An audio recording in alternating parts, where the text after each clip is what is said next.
Jadi pokok bahasan tentang pelaksanaan kegiatan stunting ini tujuannya adalah mengetahui penyedia layanan beserta layanannya pada program stunting di desa.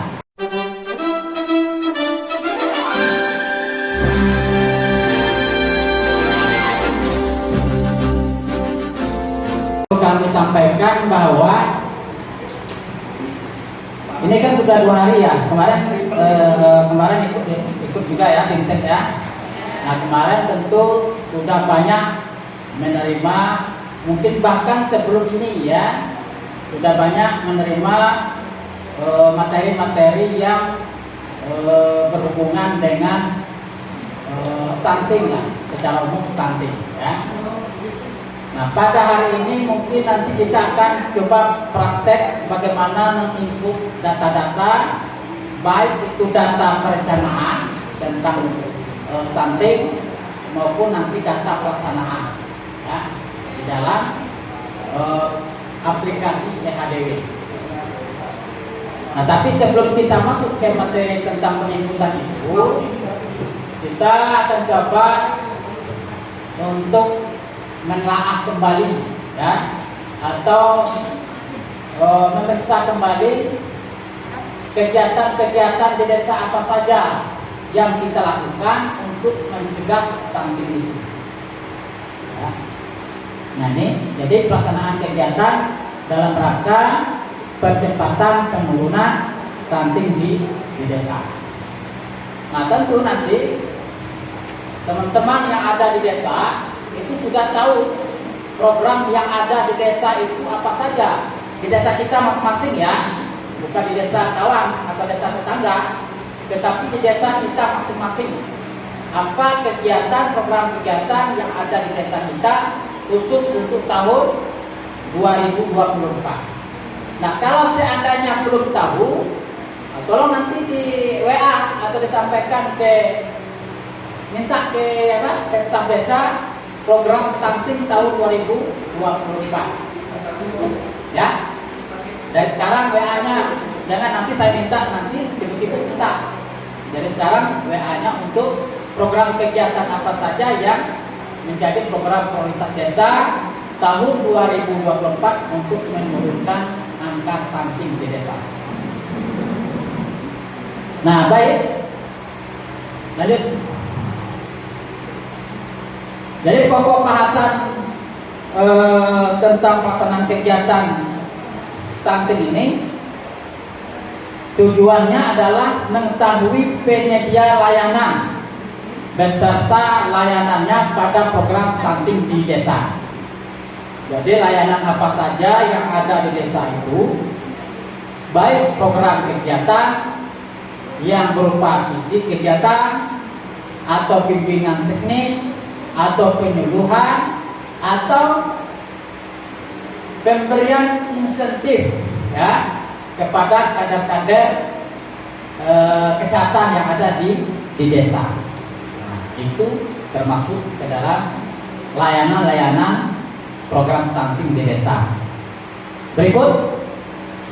Nah, layanan percepatan penurunan stunting, dalam upaya percepatan penurunan stunting diperlukan layanan yang dapat diakses oleh semua kelompok sasaran.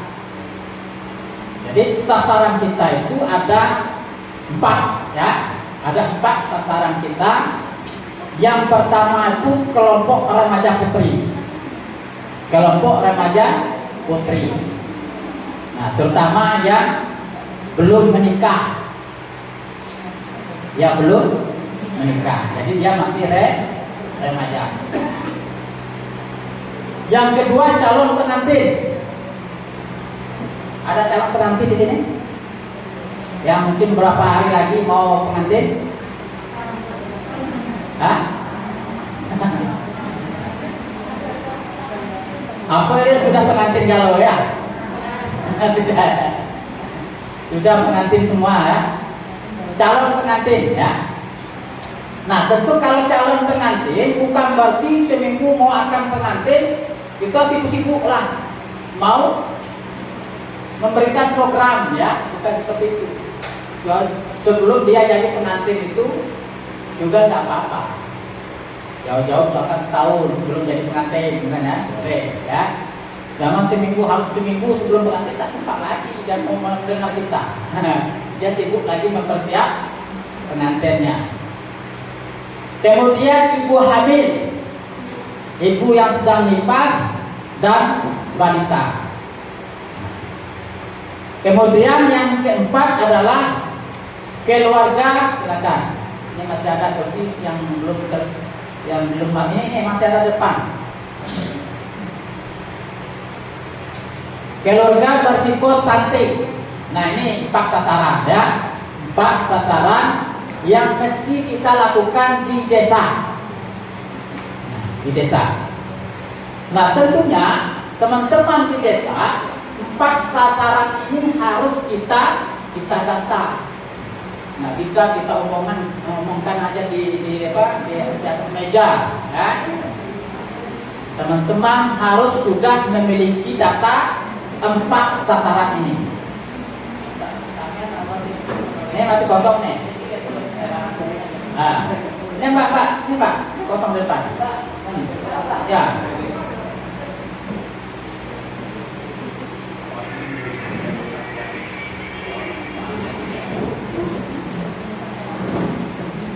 Ya.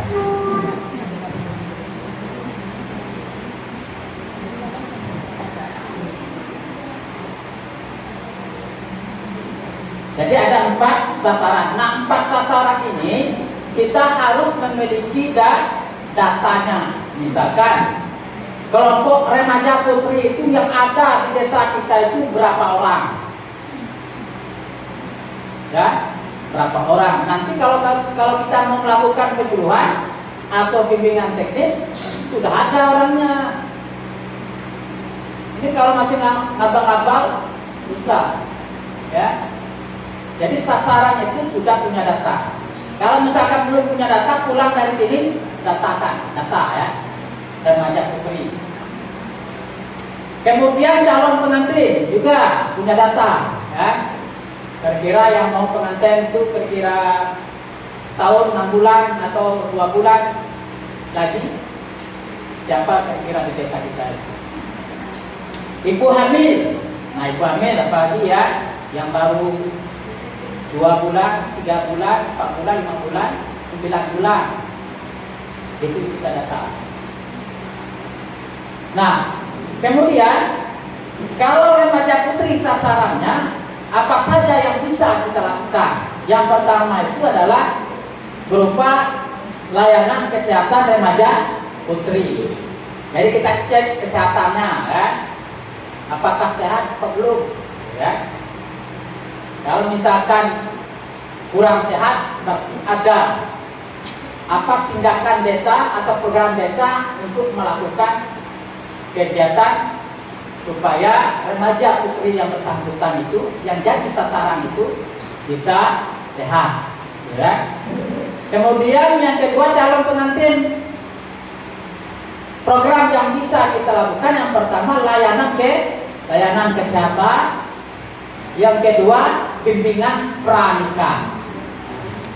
Nah kalau layanan kesehatan kan tidak harus menjelang nikah itu, ya.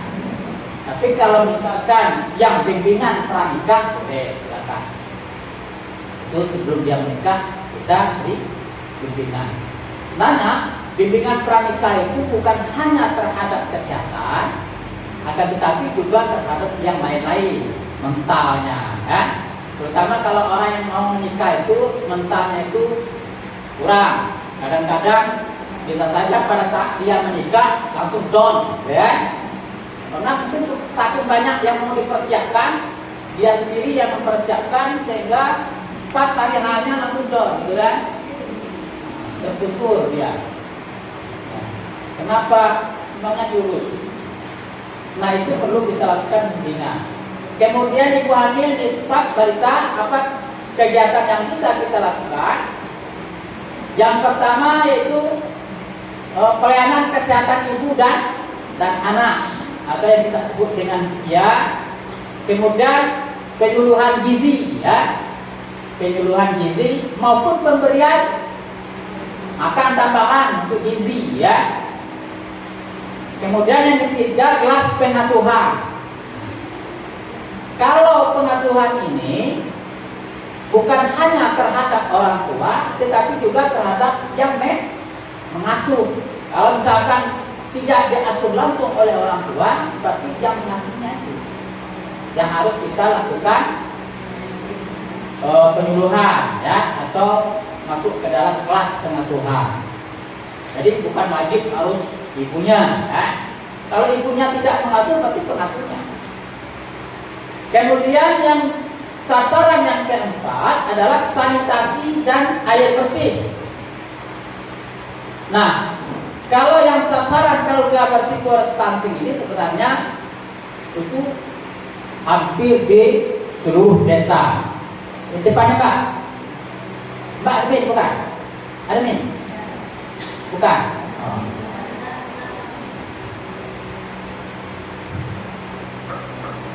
Sanitasi dan air bersih.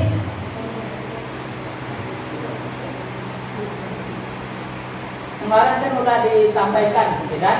Mulai dari penyebabnya stunting, yaitu kegiatannya mungkin sudah juga disampaikan ya, secara ringkas ya. Jadi penyebab stunting ini juga disebabkan oleh kurangnya sanitasi dan air bersih misalnya. Nah tentu desa wajib untuk melakukan program kegiatan menyediakan sanitasi yang bagus dan air bersih. Administrasi kependudukan, jaminan sosial, ketahanan pangan. Nah nanti secara rinci jelaskan. Lanjut.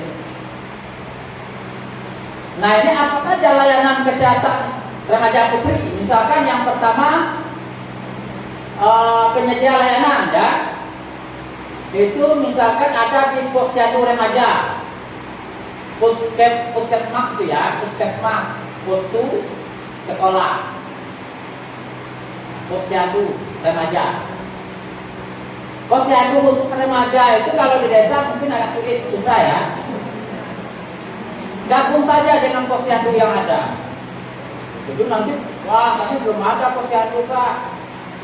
Jadi nunggu dibangun dulu posyandunya, waduh lama ya. Jadi kita pakai posyandu yang ada ini saja dulu.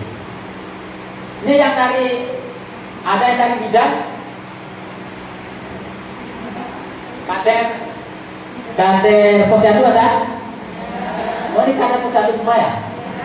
Oh ya, udah paham sekali itu ya. Nah. Kemudian puskesmas, postus sekolah, layanan remaja putri antara lain pemeriksaan status anemia atau HB ya. Kemudian pemberian tablet tambah darah atau TTD. Nah, tablet tambah darah ini ya bisa dilakukan oleh desa. Ini pokoknya desa bisa melakukannya. Tidak harus tergantung dari anggaran daerah ya. Kemarin kebijakan kabupaten untuk pengurangan stunting, siapa yang menyampaikan? Ya? Ada sampaikan? Kalau ada kebijakan tidak kasih PMD dan kemana yang lain. Kan kebijakan kabupaten tidak ada. Ya. Jadi kecamatan yang kecamatan kira-kira tahu nggak apa yang program kabupaten? kalau kabupaten tidak tahu. Itu yang sampaikan kemarin apa? Ya pengurangan stunting saja. Maksud kami itu kalau kabupaten datang itu wajib kita tanyakan apa programnya gitu kan, untuk menurunkan stunting. Jangan bertumpu cuma desa doang ya kan. Selama ini kan desa yang ditekankan, kabupatennya enak-enak doang gitu kan, mengkongkan kaki ya ketua. Tapi kalau ada gelar, ada nama kabupaten yang apa? Tidak diundangi desa. Ya seperti itulah ya. Nah, apa-apa lah, yang penting kita ikhlas lah ya mengurus ini. Kalau misalkan dapat kabupaten yang gelarnya, silakanlah. Jadi kita itu sebenarnya juga mau kalau kabupaten itu programnya apa? Untuk ke desa untuk menurunkan angka stunting. Apakah misalkan ada menyediakan tambahan honor misalnya kan? Kan enak itu kan untuk para kader. Kalau misalkan desa menyediakan 150 per bulan ditambah dengan kabupaten 150 kan gitu ya. Nah kemarin itu maksudnya kader itu bisa nanyakan yang kayak gitu kan. Tapi sayang tidak ada yang datang. Ya, tidak ada yang datang. Kalau misalkan program fisik boleh. Program fisik misalkan di situ tadi ada layanan sanitasi dan air bersih, ya kan? Kalau bagi daerah-daerah yang sulit air, bikin sumur bor di situ, kabupaten yang bikin. Desa mungkin bikinnya 3, tapi kita butuh 6, 3-nya dibantu oleh kabupaten. Nah, harapan kita seperti itu ada kolaborasi, ya, kolaborasi antara kabupaten dengan desa untuk menurunkan angka stunting. Nah, desa memastikan posyandu remaja memberikan layanan kepada remaja putri, ya. Kemudian puskesmas atau posku dan sekolah di luar kewenangan desa, maka perlu kolaborasi dan koordinasi pemerintah desa dan OPD terkait untuk mendekatkan akses layanan terhadap sasaran. Kalau puskesmas itu kan di bawah dinas kesehatan, ya kan? Jadi pelayanan kita tidak mungkin desa untuk ikut melayani di situ, nggak boleh. Itu bukan kewenangan desa. Kemudian termasuk juga posku, kan? Posku itu apa? Puskesmas pembantu, ya. Nah itu juga bukan wilayah kewenangan desa, itu wilayah dinas kesehatan.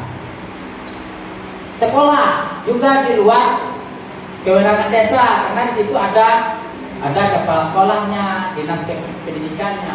Makanya di dinas pendidikan itu ada namanya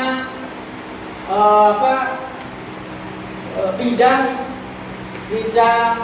pendidikan anak usia dini, ya. Bidang pendidikan anak usia dini itu mulai dari PAUD sampai TK. Jadi mereka yang urus, jadi bukan masuk ke kita. Berikut. Nah, kemudian layanan calon pengantin. Misalkan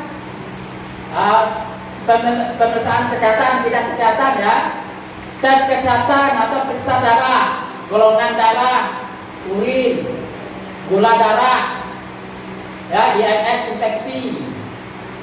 IMS infeksinya apa?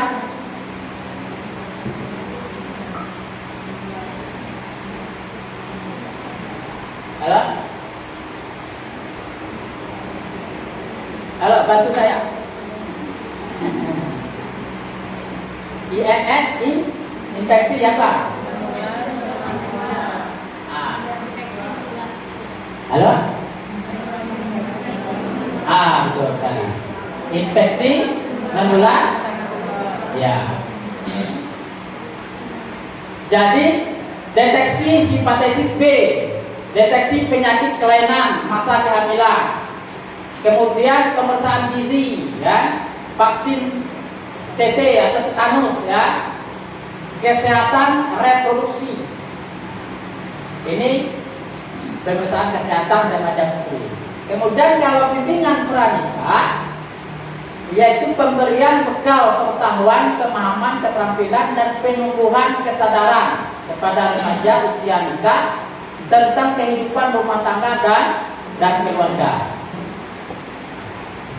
Ini diberi penyuluhan, semacam itu, ya. Jadi usahakan kalau mau nikah itu tidak sama dengan waktu remaja.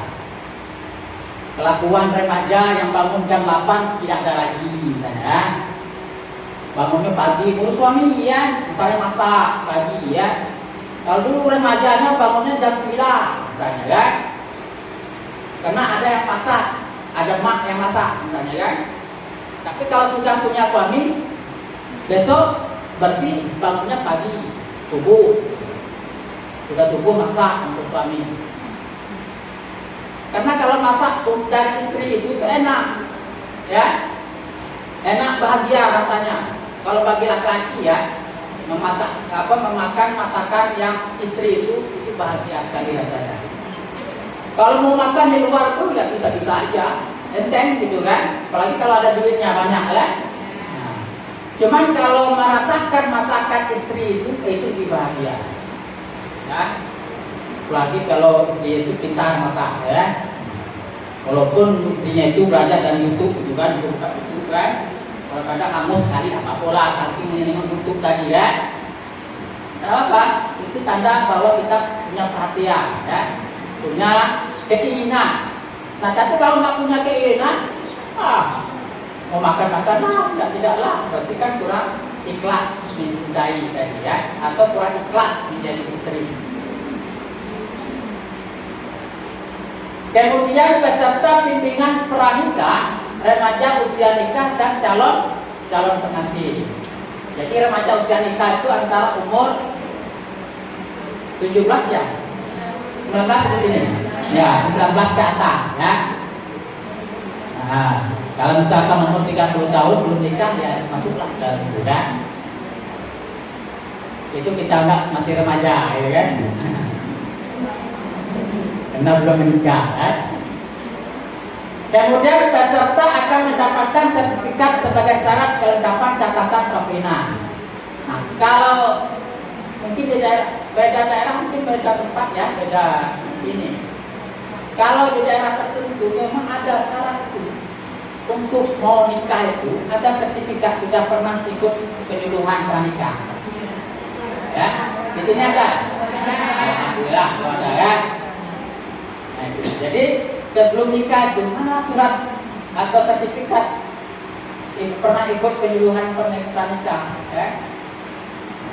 Kalau sudah baru, kalau belum udah ikut dulu lah ya. Wah, nggak ada ini belum ada kelasnya Pak, sendirian aja privat. Nah gitu ya, gitu. Kemudian Puskesmas dan KUA berada di tingkat kecamatan, sehingga perlu kolaborasi dan koordinasi pemerintah desa dan OPD terkait untuk meningkatkan akses pelayanan terhadap sasaran. Jadi begini ya, yang layanan calon pengantin ini rata-rata ini kan yang pemeriksaan kesehatan itu adalah puskesmas, ya kan? Yang mau melakukan. Kalau di desa itu ada kan belum punya alat. Jadi yang ada itu di puskesmas. Nah, untuk pemeriksaan yang 4 item ini itu ada di puskesmas. Kemudian yang 3 yang ini yang bimbingan pranikah itu ada di KUA. Apa itu KUA? Wah, ya hafal kalau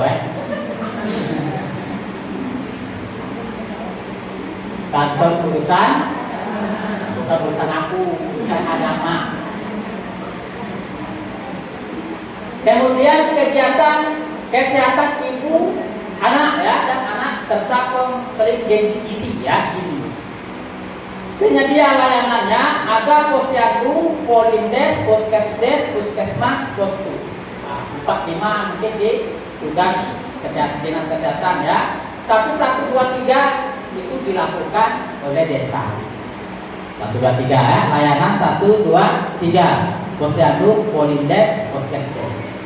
Polindes itu apa? Kepanjangannya? Ya? Pos persalinan desa, ya, bukan poliklinik desa. Jangan salah ini ya. Kadang-kadang disebut poliklinik desa. Yang pas itu adalah pondok, ya, pondok bersalin desa. Itu polindes. Nah, kenapa disebut polindes?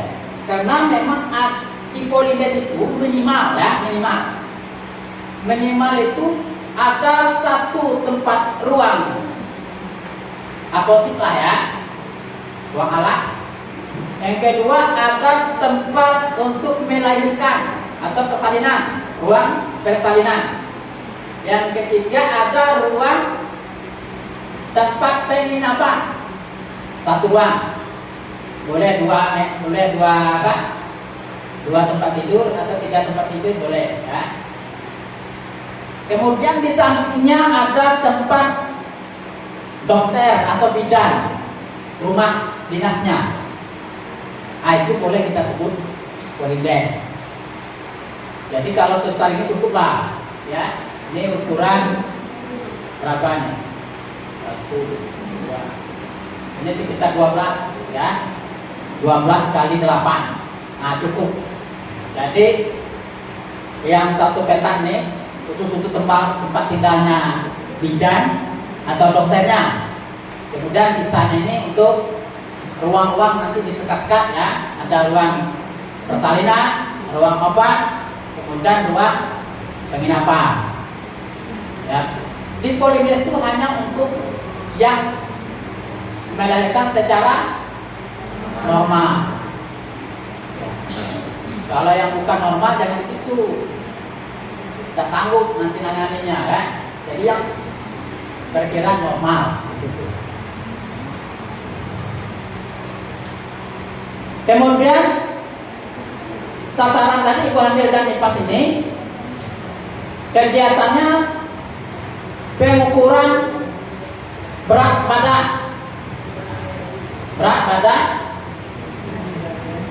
ibu hamil ya. Nah, misalkan kalau ibu hamil itu kurang berat badannya, berarti ada treatment ya, atau ada program apa yang harus kita berikan kepada ibu-ibu. Jangan nanti sudah diukur berat badannya terus kurang misalnya kan, terus ya cuma gitu doang, cuma ukur gitu kan. Ya itu bukan pelayanan stunting namanya itu. Yang namanya pelayanan stunting sudah kita ketahui berat badannya kurang, itu ada program kegiatan yang mesti kita lakukan supaya naik berat badannya. Gitu ya. Pengukuran tinggi badan. Tinggi ya. Kalau tinggi badan mungkin sama lah mungkin ya. Nah mungkin dia berkurang ya. Hah? Oh kalau usia kurang dia. Tambah usia makin kurang gitu ya. Nah, tapi kalau untuk ukuran ibu hamil ya, kalau masih dalam kehamilan itu antara umur 45 ke bawah lah ya.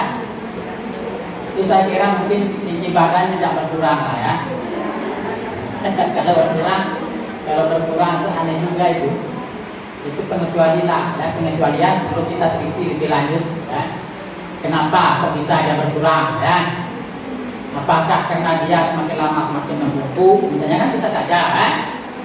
Tulangnya semakin membungkuk, itu kurang tingginya. Kemudian tekanan darah. Tekanan darah. Kemudian pemberian TTD. Kalau tekanan darah kan bisa ya kita lakukan di desa ya. Nah, kemudian status gizi. Kemudian juga konseling gizi ya, penyuluhan gizi boleh atau konsultasi gizi ya. Jadi kadang kalau sama dengan kita memberikan pemberian tambahan untuk anak-anak di posyandu ya, atau di TK. Kalau dari hari pertama sampai dengan hari ke-7 atau hari ke-6 ya waktu sekolah, itu bubur kacang hijau terus gitu. Apakah itu yang kita sebut dengan pemberian gizi ya? Ya enggak dong kan? Jadi tentu diselang-seling ya. Mungkin hari pertama kita kasih bubur kacang hijau, hari kedua kita kasih apa? Boleh. Atau perkedel ya, kentang kan? Atau perkedel ubi ya. Hari ketiga kita kasih ayam bergizi lah, misalkan bubur sayur bayam kan? Pernah bikin bubur sayur bayam? Hah? Belum ya? Sayur bayam dikasih santan kan? Kasih santan. kemudian dikasih gula sedikit. Kan enak itu. Anak-anak suka nggak itu? Belum pernah ya? Jadi itu gizinya tinggi ya, rasanya enak. Kan belum pernah, coba ya. Nah, coba lah sekali. Tengoklah di YouTube banyak sekali ya.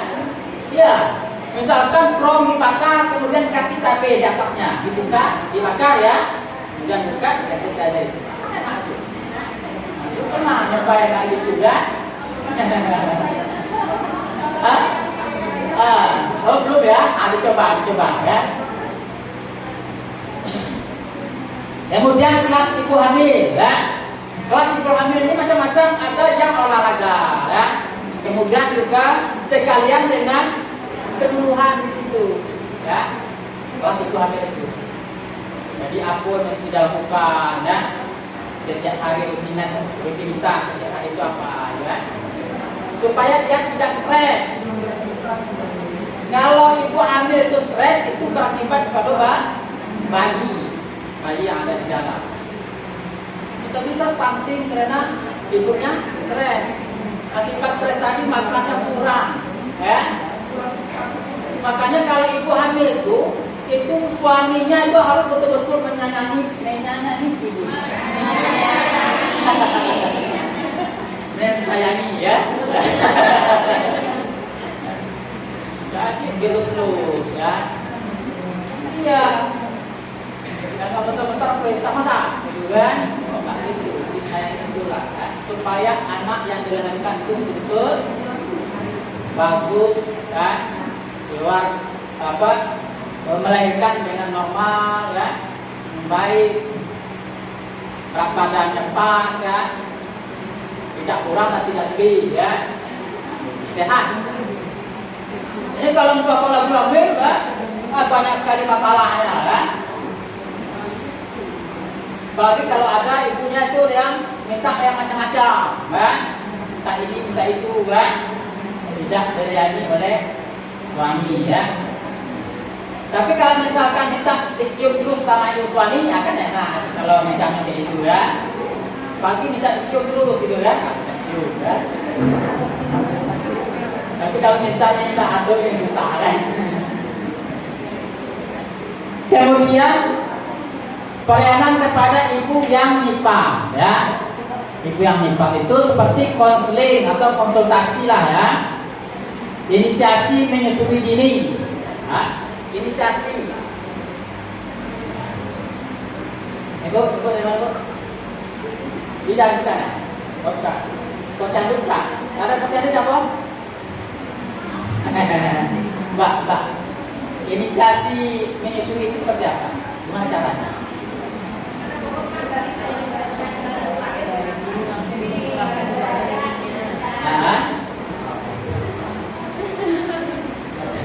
Bayi yang baru lahir tanpa perantara, tanpa sehelai benang pun itu langsung ditempurapkan di dada ibunya supaya merespon ASI ibunya yang belum keluar di sebelah luar.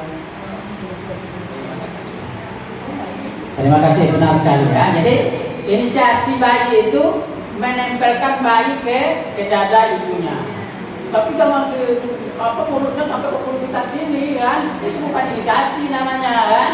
Maksudnya itu kita tempel di dada supaya dia tahu kan, dia mencari. Oke, lewat itu bisa nyarinya di mana ya? Apa ada di bangku misalnya ya? Jadi inisiasi kita menempelkan bayi ke dada. Itu kita sebut dengan inisiasi menyusui ini. Nah, perlu juga kita pahami bahwa kadangkala itu ada hambatan ya, di bayi itu tidak mau menyusui pertama ya. Nah, langsung kita kasih susu formula itu jangan ya. Kenapa? Kalau misalkan saat itu belum dia mau menyusui, nggak apa-apa, dia masih ada ada cadangan makanannya ya. Di dalam bayi itu masih ada cadangan makanannya. Jangan beliau langsung segera makan minum susu formula, nanti dia tidak mau menyusui lagi ya. itu bahaya bagi kesehatan bayi.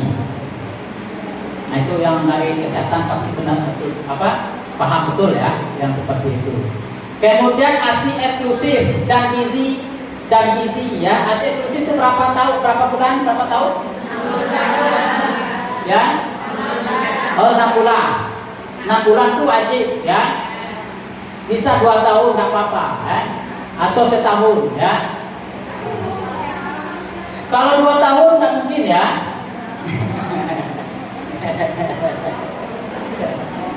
Kalau 2 tahun eksklusifnya itu dapat KB ya, 2 tahun ya.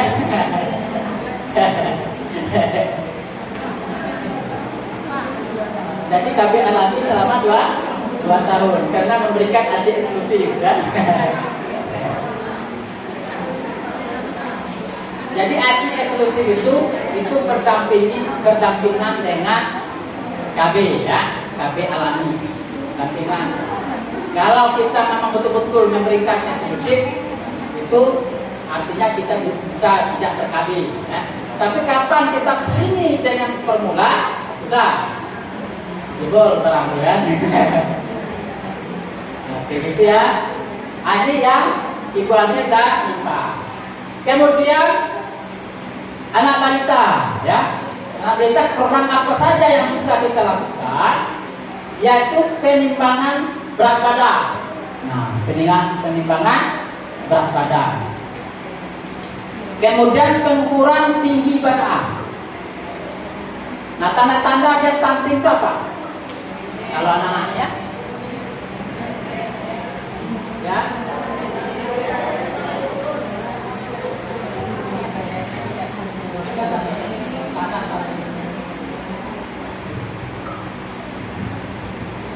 Tingginya kurang. Tingginya kurang. Berat badannya? Ya, berat badannya.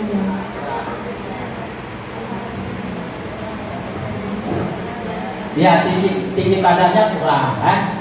Misalkan nih ya, kalau kita bandingkan dengan seumuran dia ya, itu jauh bedanya gitu ya, di badan antara yang stunting dengan yang tidak stunting atau yang normal ya, di badannya. Jadi contoh umurnya nih 1 tahun ya, kalau yang stunting itu rendah, sedangkan yang tidak stunting normal ya, tingginya normal. Misalkan kalau anak melahirkan tuh, yang baru melahirkan tuh antara, kalau yang normal tuh antara 40 berapa? Yang normal. Yang lahir normal tuh kira-kira panjang bayinya berapa? Minimal 47 ya. Nah, 47 ke atas. Kalau kurang dari situ, atau kita sebutlah 40 misalnya ya, itu sudah 45 ada ya.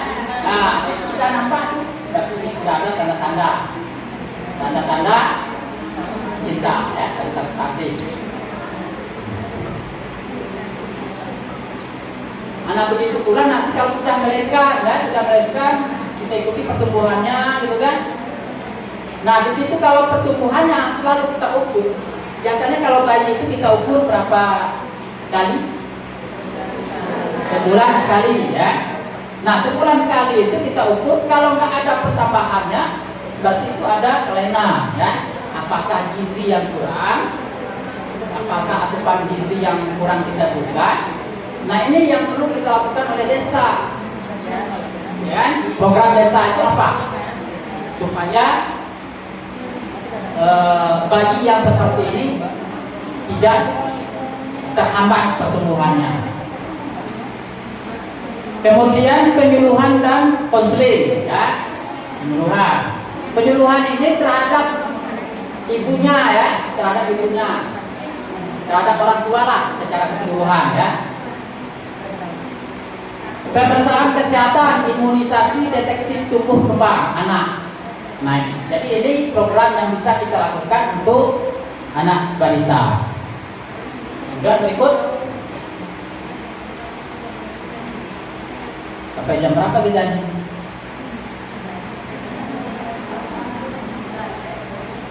Sampai jam 11 ya?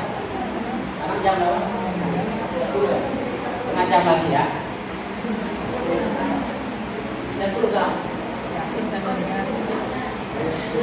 Nah, ini kelas pengasuhan ya.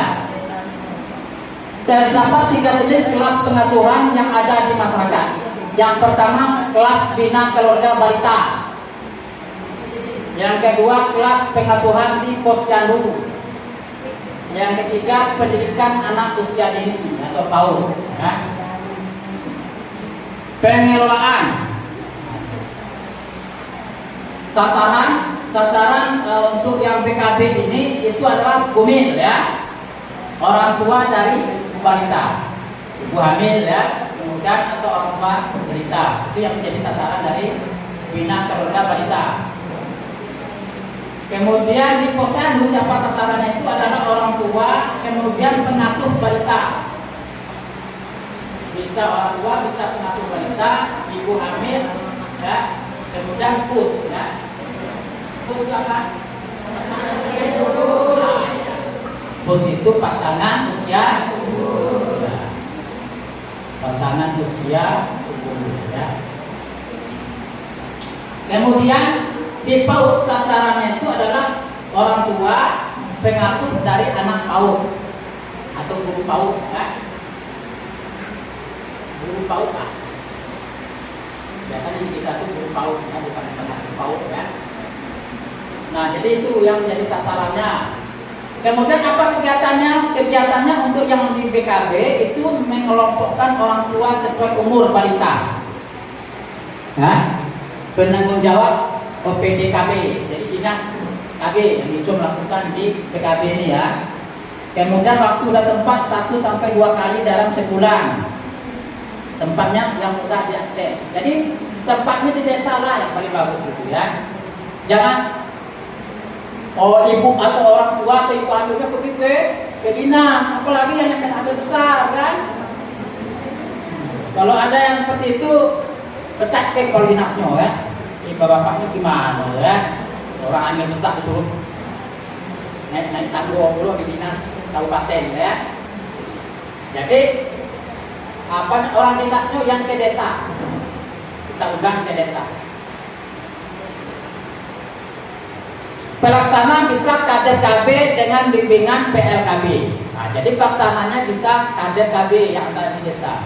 Ada kader KB di desa itu? Ada ya? Kemudian yang sasaran posyandu, di tempatnya posyandu atau pelayanan di posyandu, kegiatan menggunakan sistem 5 meja. Pada meja keempat.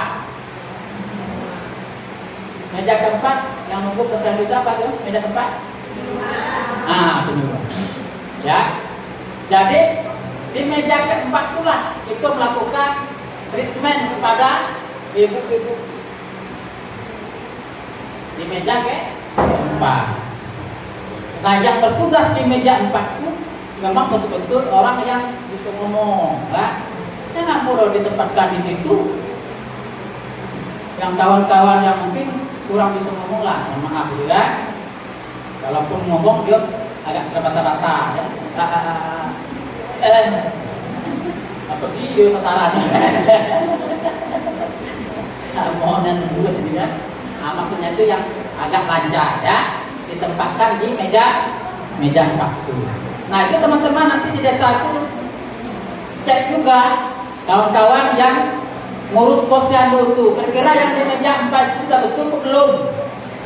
Gitu kan? Betul apa belum yang di meja 4 itu? Jangan-jangan yang meja lain itu yang posisi di meja 4 itu bagusnya si A ya. Kemudian penanggung jawab pemerintah desa dan Dinkes ya, puskesmas. Berapa kali? 1 kali sebulan. Tempatnya mungkin di posyandu lah ya. Yang bertanggung jawab kader posyandu dengan bimbingan puskesmas ya.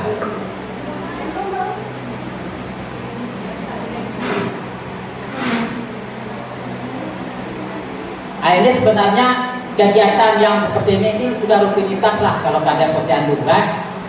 Nah, tinggal dukungan dari desa.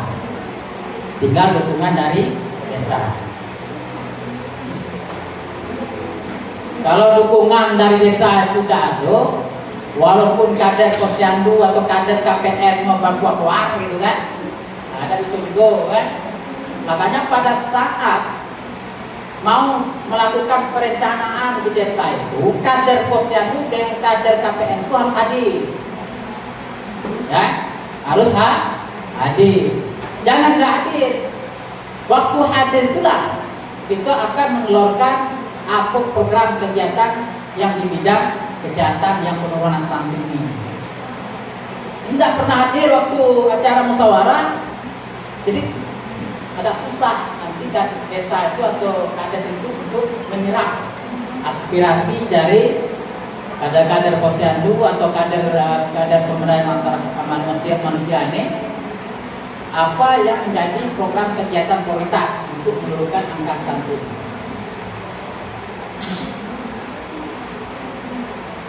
Kemudian PAUD ya, PAUD. Nah, PAUD ini orang tua pengasuh dan anak pengasuh PAUD ya, pengelompokan usia anak yang bertanggung jawab dinas pendidikan sesuai kesepakatan. Ini nanti waktu dan tempat nanti disepakatilah di mana gitu kan, atau di PAUD boleh ya. Kemudian pendidik PAUD, pelaksananya pendidik PAUD dengan bimbingan program pengelola PAUD. Jadi itu berarti tempatnya di PAUD lah ya. Kalau itu mungkin memantau deh, kolaborasi lah ya, memantau. Berikut, halo. Nah, kemudian program kegiatan yang berikut adalah program air bersih dan sanitasi.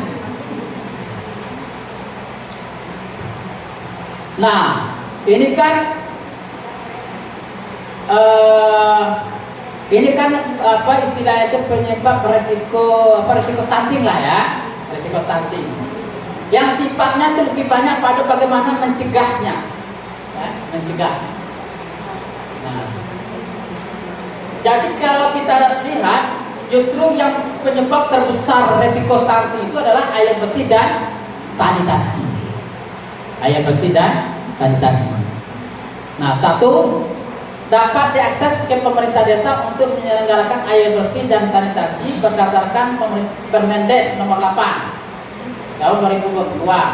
Ini yang lama ya, yang baru ada. Itu nomor berapa yang baru? Nomor 3. Hah? Yang tahun 2023 untuk tahun 2024 ya. Kemudian sanitasi total berbasis masyarakat atau STBM adalah pendekatan untuk mengubah perilaku higienis ya dan sanitasi melalui pemberdayaan masyarakat dengan cara penipuan untuk perubahan perilaku ya. Program dinas kesehatan ini, misalkan itu yang di atas paham ya. Yang nomor 1, yang nomor 1 itu pemerintah desa menyelenggarakan program kegiatan air bersih, menyediakan air bersih.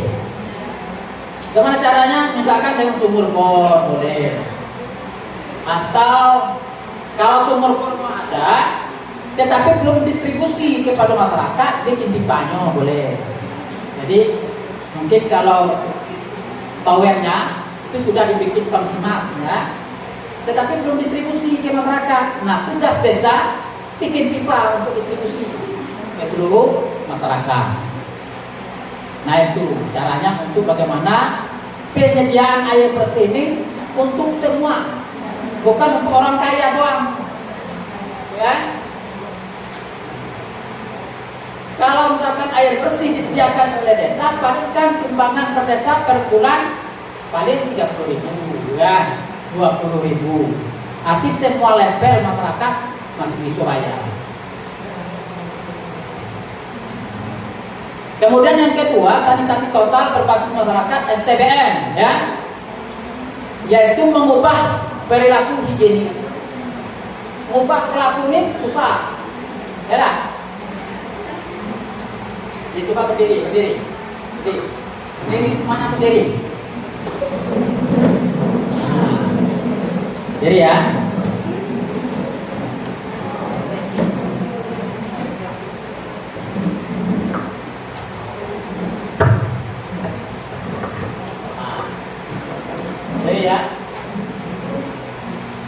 Ini lingkaran kecil ya. Coba bikin semuanya lingkaran kecil. Nah, lingkaran kecil ya. Nampak di bawah?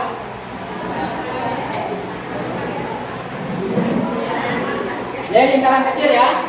Ya, semuanya buat lingkaran kecil. Nah, kelihatan.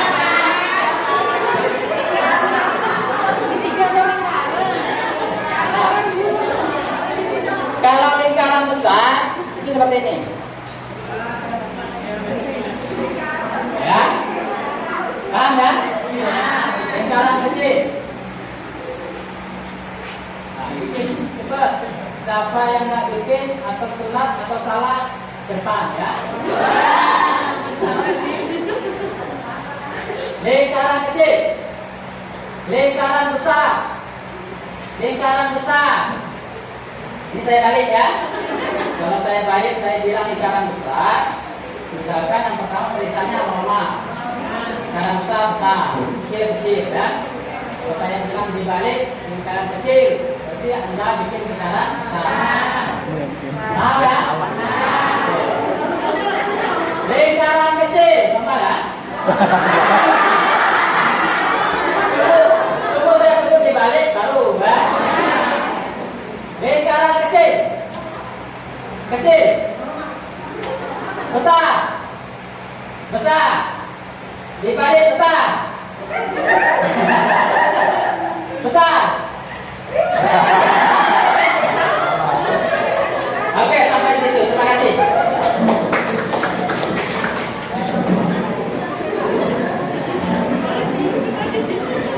Saya, jadi begini, maksud saya seperti ini ya pemahamannya.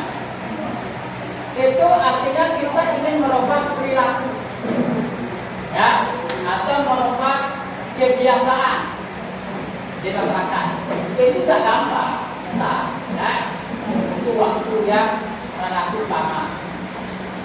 Ketika kita misalkan menyebut kecil, kemudian kita buat besar, susah kan dibandingkan. Butuh keyakinan, fokus, ya. Kalau nggak fokus dan yakin, itu akan keluar dari situ ya. Jadi itu maksud saya. Yang nomor 2 ini itu adalah dalam rangka merubah perilaku masyarakat. Bahkan kita sebut aja yang namanya PHBS, ya. Apa itu PHBS? Perilaku, ya, PHBS. Perilaku hidup bersih dan sehat. Nah, yang PHBS saja kalau itu sudah dilakukan oleh misalkan yang berita atau masyarakat itu sudah baik, sudah bagus, ya. Misalkan tidak buang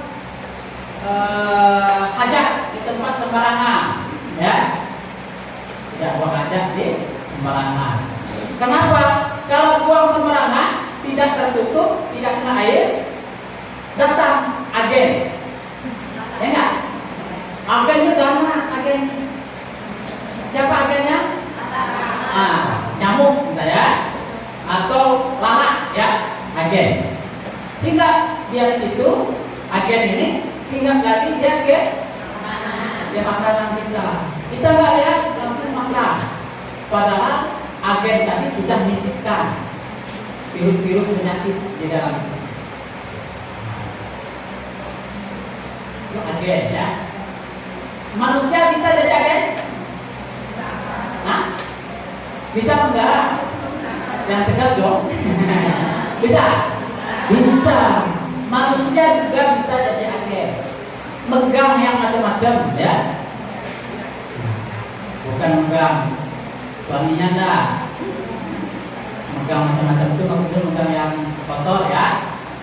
Selain tanpa ada dibersihkan atau disabun dengan air bersih, langsung makan, ya, langsung makan. Itu kita juga bisa menjadi agen penyakit. Ya nggak? Banyak agennya. Virus juga agen, bakteri juga agen. Ya. Nah, kemudian cara penipuan. Nah, penipuan itu maksudnya mungkin ada yang tahu? Kalian tahu? Nah, seperti yang saya ceritakan tadi itu, bagaimana merubah jika masyarakat itu tidak buang sampah sembarangan, ya, buang hajat sembarangan. Akibatnya seperti apa, ya? Nah, kita harus memberikan semacam akibatnya seperti apa, supaya mereka sadar, ya, mereka sadar akan pentingnya kesehatan. Yang ketiga, program penyediaan air minum dan sanitasi berbasis masyarakat, ya, atau Pemsima. Nah, ini nanti program PU, ya, program dari PU yang dilakukan ini. Berikut, masih ada, administrasi kependudukan, pelayanan publik. Kalau kita lihat apa hubungan antara administrasi kependudukan dengan stunting, kan? Kayaknya udah ada, kan? Nah, ternyata ada hubungannya. Kenapa ada hubungannya? Misalkan contoh, ya, kalau kita mau ke dinas kesehatan, ke rumah sakit, ya, itu butuh surat keterangan lah, ya, butuh surat KTP, ya. Kalau nggak ada itu tidak dilayani, ya. Atau surat keterangan tidak mampu, mau ngambil surat keterangan tidak mampu, asal ada KTP. Memang kamu warga siapa? Nah, ya kan? Mana KTP-nya? Nah, warga siapa? Saya pindah dari itu Palembang, ya. Kapan pindahnya? Sudah 6 bulan. Kalau tak ada KTP, tak bisa, ya. Jadi itu, jadi hubungan administrasi kependudukan ini sangat erat hubungannya dengan stunting. Keluarga sasaran stunting wajib memiliki dokumen administrasi kependudukan seperti KTP, ya, akta kelahiran, agar dapat mengakses program-program dari pemerintah. Jadi macam-macam antara lain di situ, ya. Agar dapat mengakses program-program dari pemerintah, terutama jaminan sosial maupun jaminan kesehatan. Ya, jadi bisa akses. Kalau kamu akte tak punya, KTP tak punya, padahal gratis bikinnya, kan? Ada yang punya KTP ini? Ada, ya? Hah? Ibu Komariah sudah punya? Ada yang namanya Ibu Komariah sini tak?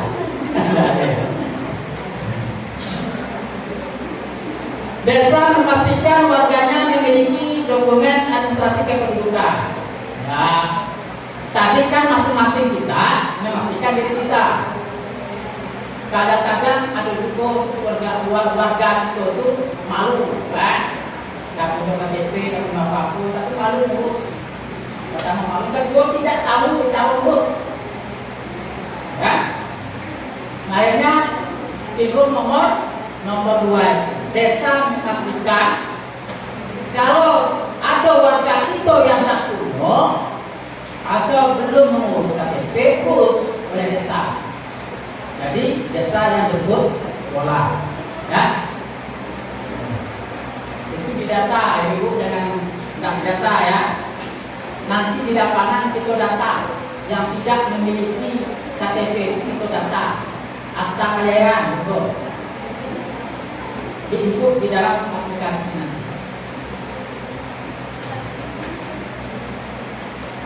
Kemudian KPN dapat membantu proses membuat dokumen administrasi. Nah, tugas KPN, ya, yang pertama data dulu lah. Nah, sudah dapat datanya, tak punya KTP, tak punya akte kelahiran. Nah, tugas KPN untuk membantu membuat KTP dan lain-lain tadi, ya. Termasuklah surat nikah, ya.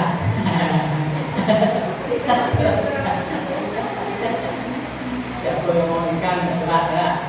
Kalau KPN, ya. Kemudian jaminan sosial kesehatan, ya. Nah, kalau program PKH itu ada di Dinsos, ya. Pendataannya melalui pendamping PKH, ya. Kemudian bantuan program pangan, ya, non tunai atau PPNT juga ada di Dinsos, ya. Kemudian ada 2 program BLT dana desa, itu ada di desa, ada di desa. Kemudian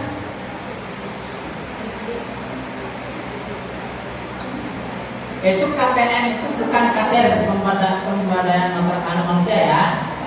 Itu apa? Ada keluarga penerima manfaat dari BLT, bantuan langsung. Nah, ini kemarin keluar sih pada saat apa namanya tuh penyampaian visi dan misi presiden, ya.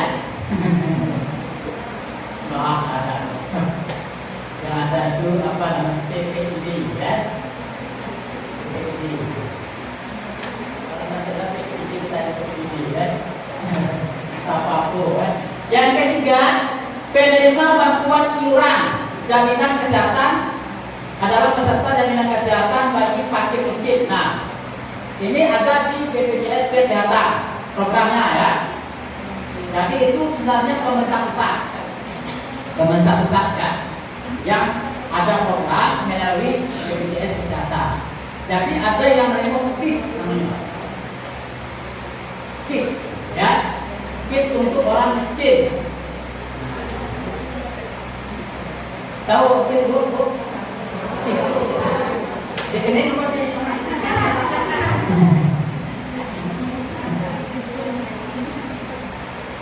ya, program KIS. Jadi S-nya 1, ya, double nggak ada. Kalau double itu bisa di sini, bisa di tempat lain, kan? Jadi KIS, ya, program KIS. Jadi itu penting. Kalau yang sudah menerima KIS itu sangat membantu sekali untuk lagi kalau masyarakat itu memang betul-betul butuh, kan? Dengan adanya KIS, dia pergi ke puskesmas, rumah sakit aman, kan? Walaupun layanannya masih terbata-bata, ya. Belum lah, ya. Terbata-bata itu kenapa tuh? Sehingga karena kan? Berikut. Nah, kemudian pelayanan asupan gizi dan ketahanan pangan.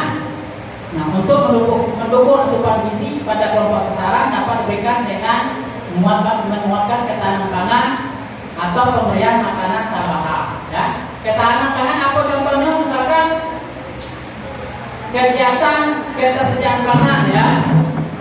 Ketahanan pangan itu dimulai dari keluarga harus memastikan ketersediaan pangan, keterjangkauan pangan, dan pemanfaatan pangan.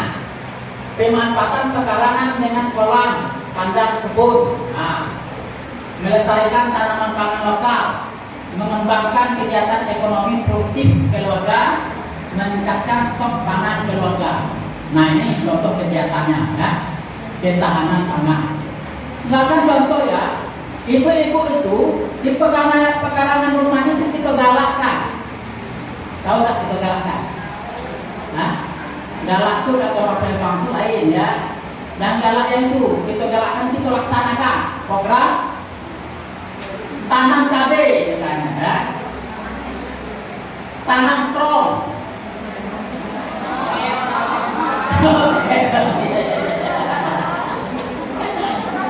Kalau kita buat kali, ya. Kalau bukan strong, ya. Tanam terong, ya. Kemudian tanam cabai, tanam jagung.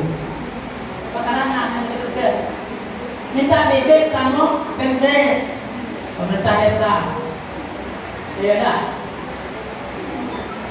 Makanya itu program KPM, kader nih, ya, berkolaborasi dengan kader PKK, kader Posyandu.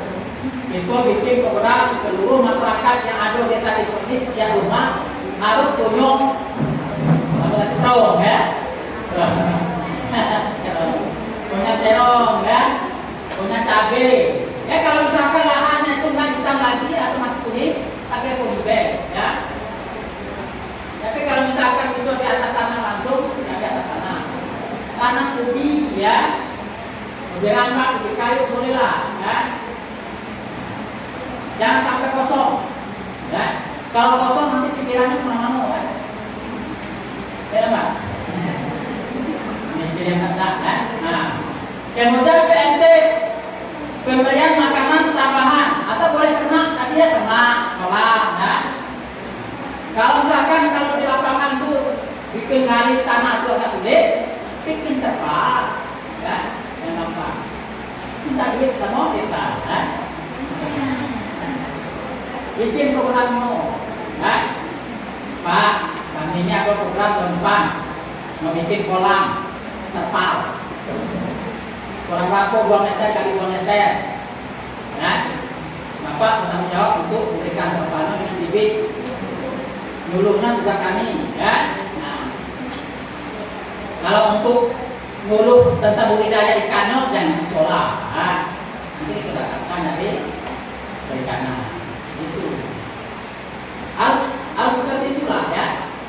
Nah, ketika desa kita berhasil yang seperti itu jadi contoh. Orang akan memang begitu, mana tahu kalau itu kan. PNT ini pemberian makanan tambahan tadi, ya. Untuk edukasi makanan bergizi diselenggarakan sebulan sekali di posyandu. Nah, ya disuruh lah, kan? Sudah disuruh. Suruh tuh yang dari bangku sudah tuh, ya. Hah? Suruh. Ada yang tahu suruh apa? Nah, suruh itu penyerang, ya. Penerang. Kalau penerang berarti menyuruh, ya. Kalau menyuruh berarti menyampaikan keterangan supaya orang diserang. Itu menyuruh. Jadi penyuluhan untuk edukasi makanan bergizi diselenggarakan sebulan sekali di posyandu. Bulan sekali lah. Kalau ada 2 kali, ya. Bulan sekali itu mantap, ya. Mencegah dan mengatasi masalah gizi sesuai petunjuk untuk dari tenaga kesehatan, ya, dari tenaga kesehatan. Kemudian PNT diberikan kepada ibu hamil atau resti atau kek dan balita. Kek atau kek? Ya. Yang saya tahu itu kronis di belakang, ya. Kemudian resti. Ya. Yang belakang, resti. Ya.